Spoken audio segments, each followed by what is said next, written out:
eu estou disposto a perder todo o resto. Pela excelência do conhecimento de Cristo, eu considero todas as outras coisas como esterco, por causa de Jesus. Quando Jesus é comparado com qualquer outra coisa, essa outra coisa qualquer vira esterco. É isso que dá sentido à nossa vida. E eu não estou falando de perdas contingentes, de perdas às quais estamos sujeitos todos nós. Perder os bens, perder uma pessoa amada,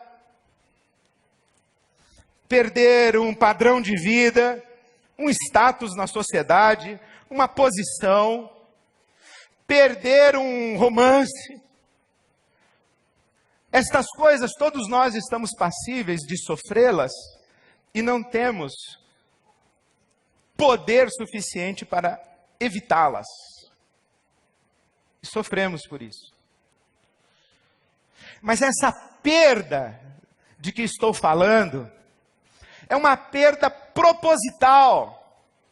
É uma perda que envolve a minha escolha. Eu perdi, mas eu poderia ter escolhido não perder. Eu perdi, mas eu poderia ter tomado uma atitude, uma decisão, uma providência, de tal maneira que eu preservasse aquilo para mim. Porque é exatamente isso que a igreja de Esmirna está passando.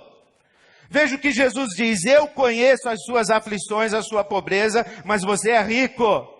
Conheço a blasfêmia dos que se dizem judeus, mas não são, sendo antes sinagoga de Satanás. Não é que tinha um culto de magia negra lá em Esmirna, no meio da igreja de Esmirna.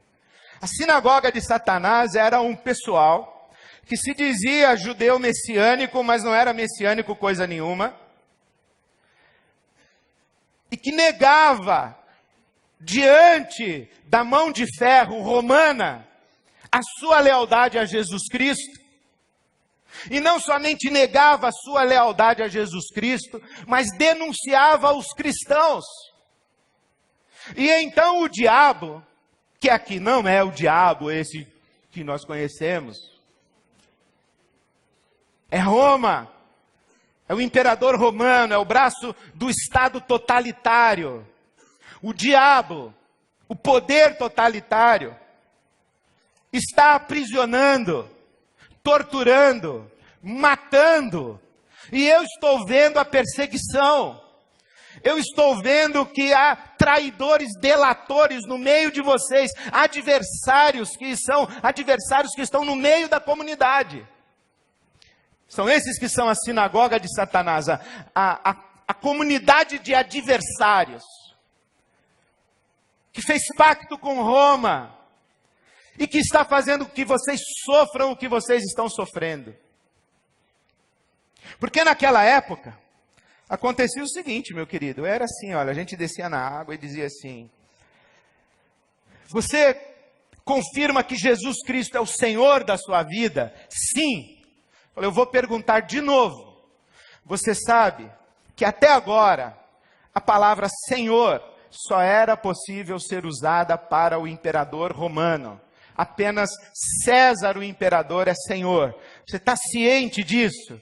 Sim, eu estou ciente disso. Você está dizendo que agora a lealdade absoluta da sua vida não é mais a César, o imperador, é a Jesus Cristo. E que Jesus Cristo é o verdadeiro Senhor da sua vida? Sim, é isso que eu estou dizendo. Você sabe que se César descobrir isso, se Roma descobrir isso, você vai ser preso, torturado, provavelmente morto, que a sua mulher, os seus filhos, as suas filhas serão mortos, serão estuprados, violentados, abusados, serão levados como escravos. Você sabe que se César descobrir que você entregou a sua vida a Jesus, você pode ser jogado numa arena e ser comido vivo por leões. Você sabe disso? O camarada diz: eu sei. E você mesmo assim quer dizer que Jesus Cristo é o Senhor da sua vida? Sim, eu quero. Então nós dizemos: Deus te abençoe, meu irmão. E fica esperto. Fica muito esperto. Porque quando você assumiu um compromisso com Jesus, você assinou uma sentença de morte e declarou guerra ao império das trevas, que se manifesta nessa estrutura maldita, maligna, vitimária, encarnada em Roma. Está claro para você? Está claro. Jesus é o meu Senhor. É isso que está acontecendo aqui. E é isso que acontece com os nossos irmãos ao redor do mundo. O que o Estado Islâmico está fazendo é exatamente isso. Ou você nega Jesus ou eu te mato.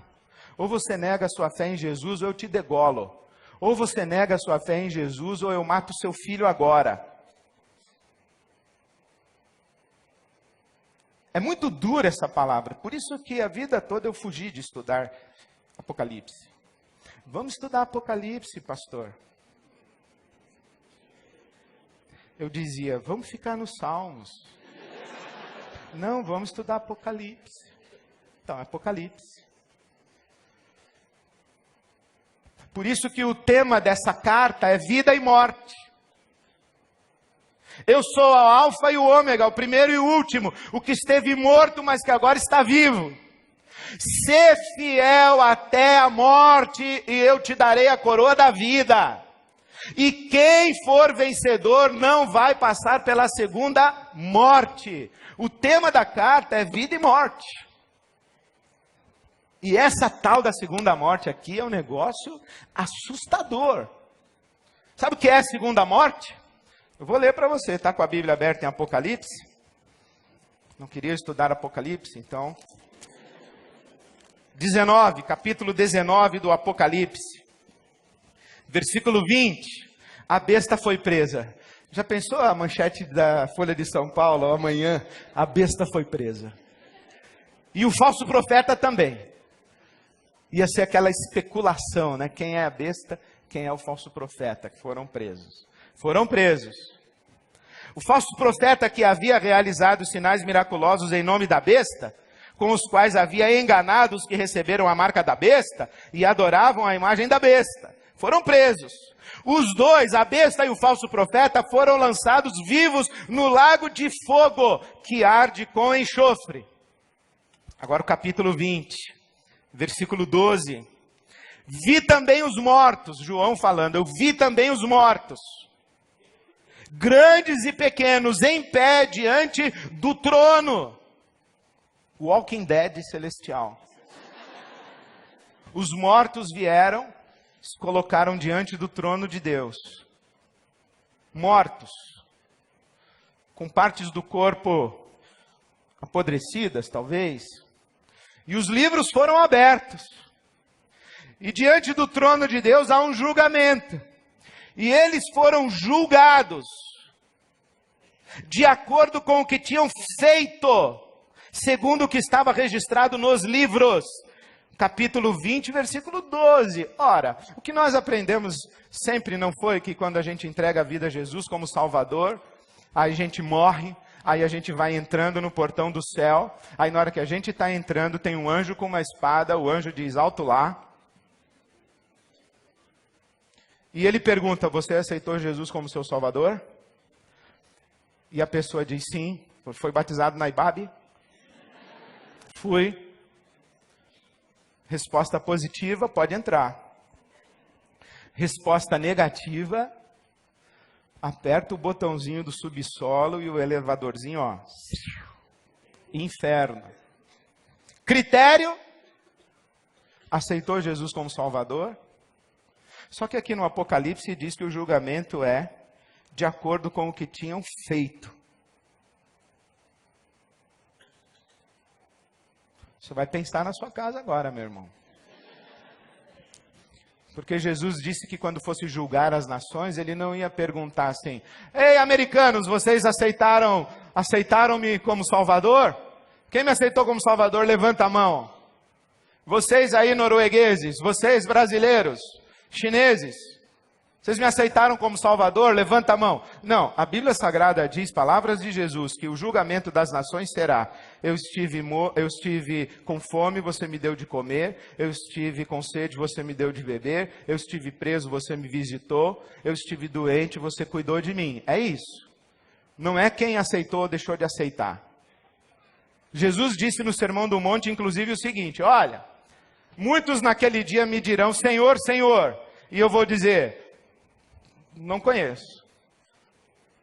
Eu chego no portão do céu, digo, aceitei, pequenininho lá na Igreja Batista, fui batizado com 11 anos, e o anjo vai dizer, vai olhar o livro da vida e falar, não consta. Vou dizer, vê direito, anjo. Vê direito, porque eu fui pastor, mais de 70 anos de pastor. Fui pastor. O anjo vai dizer, não consta. Aí vai vir um outro anjinho e falar, ó, era teólogo calvinista. O anjo vai dizer, não consta. Porque no reino do meu Pai, nem todo aquele que me diz Senhor, Senhor participa, mas só aquele que faz a vontade do meu Pai. O que hei de fazer para herdar a vida eterna?